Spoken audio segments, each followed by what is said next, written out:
Finally, BYU is now officially a member of the Big 12, and to celebrate, we are going to take a look back at all of BYU's football uniforms over the years. Now, I was surprised at how many different variations there were, especially early on. They haven't always had the classic look that we've come to know and love. And then you get to today where we have so many different variations and color combos. So as you're watching the video, please leave in the comments, let us know which of all their uniforms are your favorites. Let us know which ones are your least favorites. And while you do that, please be sure to like the video, subscribe to the channel. It really helps us a lot.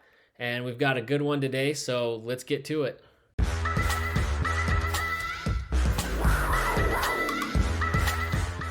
This look is pre-1922 Brigham Young Academy, not yet BYU. And this is a bring your own sweater kind of look, and it is not complete without your hair parted down the middle.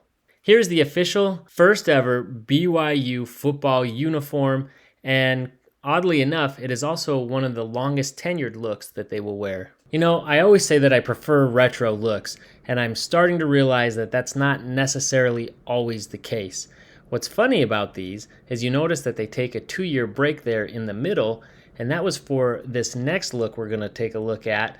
And then it was so bad that they decided, no, this other look, that was better. Here it is. For 2 years, BYU actually donned orange. But oddly enough, this is not the worst color addition they have in their history. You know what I'm talking about. And finally, we start seeing the look that we know and love come together. Then for some reason, they take a left turn and they add these silver helmets with numbers on them. Then they switch to these gnarly helmets, and I actually wonder if there is a modern version of this helmet that would actually look good. I just don't want BYU to find out. Then we have the Virgil Carter era with the blue helmet and the number on the side. Now, keep this look in mind because we'll come back to it. Here's the same look, except for 1 year they wore it without the number on the helmets. And finally, the first usage of the Y on the helmet. And a quick side note. I know the Utes have been using that double U logo more frequently, but I think they need to embrace it and use it as their full-on primary logo again, and really probably even just use these uniforms. I think these are great. Maybe not the headdress on the shoulders. I don't see that going over well, but the rest of it I think is fantastic. Now back to what we actually care about, BYU uniforms. And here is the same look. They've just swapped out the blue helmet with the white oval for a white helmet with the blue oval. And here's the introduction of the Stretch Y logo, but no oval on the helmet. And yes, I know that the graphic says 1979, but the article I got this from said it was 1978, so I'm going with that. In the 1978 Holiday Bowl, Steve Young and team donned for the first time the fully formed, classic, iconic BYU look that we've all grown to know and love. It even looked good in mesh. And here's a look at the away version. Starting in '87, they ditched the mesh, but that is a Heisman-winning caliber uniform if I've ever seen one. Another side note, Miami has actually somewhat recently changed their uniforms to much more closely resemble this iconic look from the 80s. And then along with the 90s, we have black creeping into the BYU uniform. And it wouldn't really be the 90s without some block letters and drop shadows on the uniform. Thank you, champion. In 1996, BYU became a Nike school, and Nike not only kept the black, they really leaned into it. And for any fans that felt like this was too much black on the uniform, Nike said, don't worry, we hear you. How about a bib? And we'll change your royal blue to a navy blue, add in some tan. My favorite color is light tan. Get rid of the Stretch Y. And did I mention there's a bib?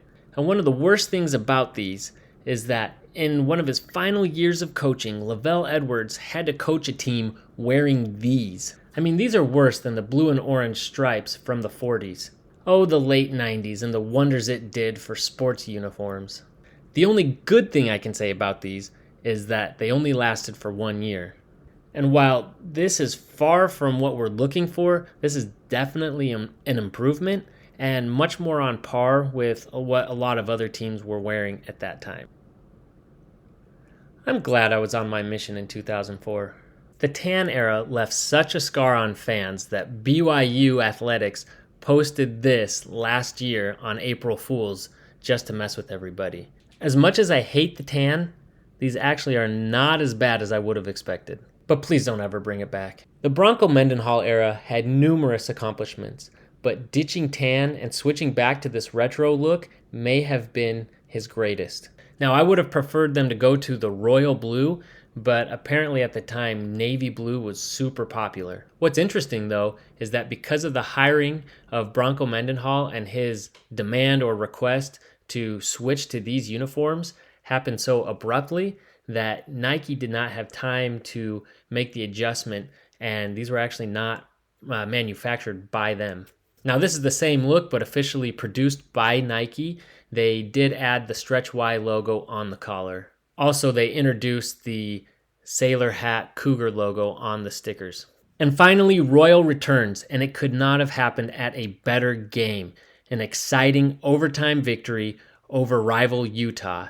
And I was actually going to be at that game. I was a student. I had my pass, but I was visiting my then girlfriend over Thanksgiving break and decided to stay a little bit longer and spend more time with her. Fortunately, she became my wife. Even so, I'm not entirely sure I made the right decision, but don't tell her that. BYU wore these helmets once in the 2011 Armed Forces Bowl. And then in 2012, their uniforms stayed the same, but they switched to the Nike Flywire technology. You can pinpoint it by that collar that I hate so much on the Nike uniforms. Fortunately, it was not super noticeable on either their home or away uniforms, so I won't get too bent out of shape about it. And the classic Navy uniforms remained BYU's primary look over the course of the next several years. However, they did start to add more and more variations to their uniforms, which we're going to dig into now. And I don't know if these have gone away completely, but because they're introducing so many different variations, that they're definitely used much less frequently. On September 11th, 2014, BYU wore these against Houston. In 2012, BYU first introduced their Blackout uniforms, and they were really ahead of their time. It seems like nowadays everybody's got a Blackout version or finding a way to incorporate a black alternate, and it's not just football, it's across sports. In 2016, they donned the Blackout uniform again, but due to a logistical issue, I don't know what that means, they did not have the white decals, and so they went with the blue ones on the black helmet, which I think actually look better, and they elected to stay with it when they wore these again in 2020. Then in 2022, we've got the Fight Night uniforms, which again is the Blackout.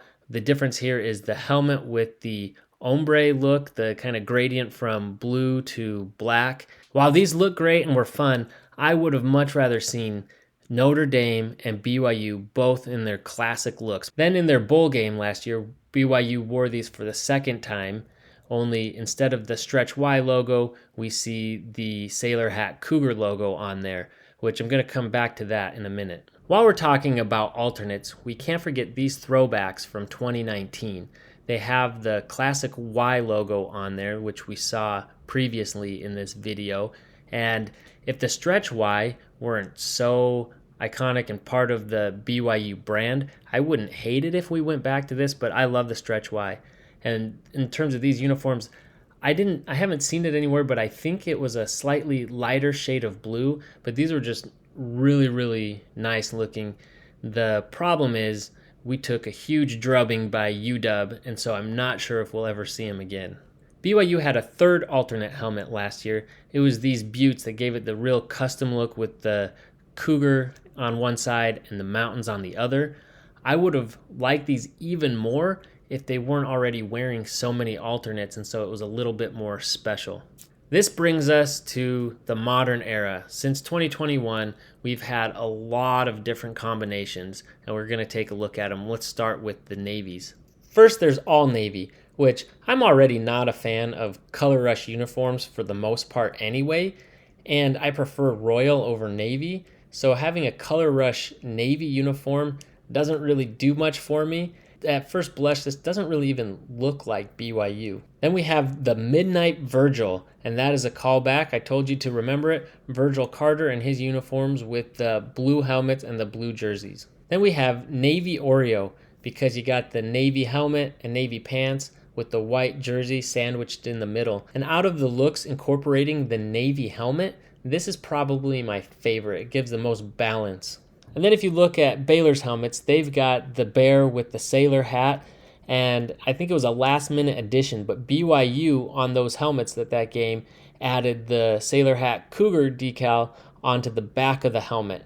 Now, we saw in the bowl game in 2022 that they switched out the Stretch Y logo for the sailor hat cougar, and I think that would be a really fun thing if while BYU and Baylor, when they played each other, that they both wore their respective sailor hat logos on their helmets when they played each other, and that became a thing. I think that would be a really fun tradition to add to what seems like it could be a budding rivalry, but neither one of them wore a sailor hat logo this last year when they played, so I don't know if that's going to be a thing.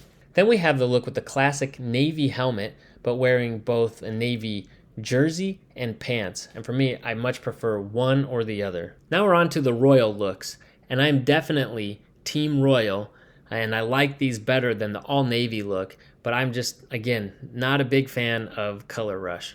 Then there's the Virgil, and again, I like these better than the navy version of this look, the Midnight Virgil. They actually wore this look when Bronco Mendenhall and UVA came to Provo, but I wish they had worn the classic navy home look, since it's thanks to Bronco that we have these jerseys, and he ushered in that era. Speaking of UVA, the Cavaliers also owe Bronco for their much-needed refresh of their uniforms, bringing in these classic but modern-looking uniforms. Then there's the Royal Oreo. Again, the Oreo is my favorite of the looks with the colored helmet, both in navy and royal. These just feel the most like BYU to me. And no offense to Coach Sitake, but the Royal Sitake is just okay. Still better than the Color Rush. Now we're talking white helmet with royal decal. I still don't prefer having the colored jersey and pants, but this is definitely the direction I prefer to go. I don't think whiteouts count as Color Rush, but if they do, I have to amend my earlier statement because the all white with the royal trim are so fresh. And finally, we've reached my favorites, the royal away and home uniforms.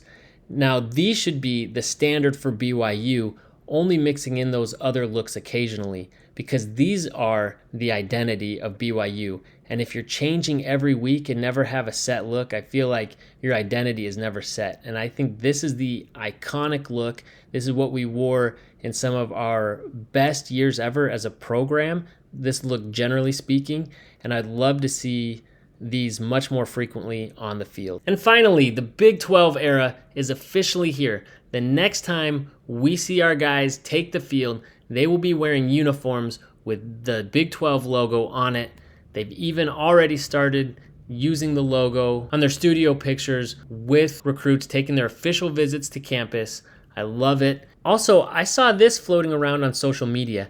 I don't know if this is just for some new retro 90s gear that they'll be selling in stores, but I would not be surprised at all if we get a retro 90s uniform this year. So those are all of BYU's football uniforms throughout history to the best of our knowledge. If we missed any, please let us know in the comments, and if you can, provide a link to somewhere where we can see images of those uniforms. And also, I forgot to mention at the top of the video that there are a few articles that I drew heavily from to gather these images and find all these uniforms. And so you can find the links to those in the description of the video if you're interested in taking a closer look at those. And please also be sure to leave in the comments, let us know which are your favorite looks, which are your least favorite, and if there are any classic looks that you'd like to see BYU bring back. And again, don't forget to like the video and subscribe to the channel, and we'll see you next time.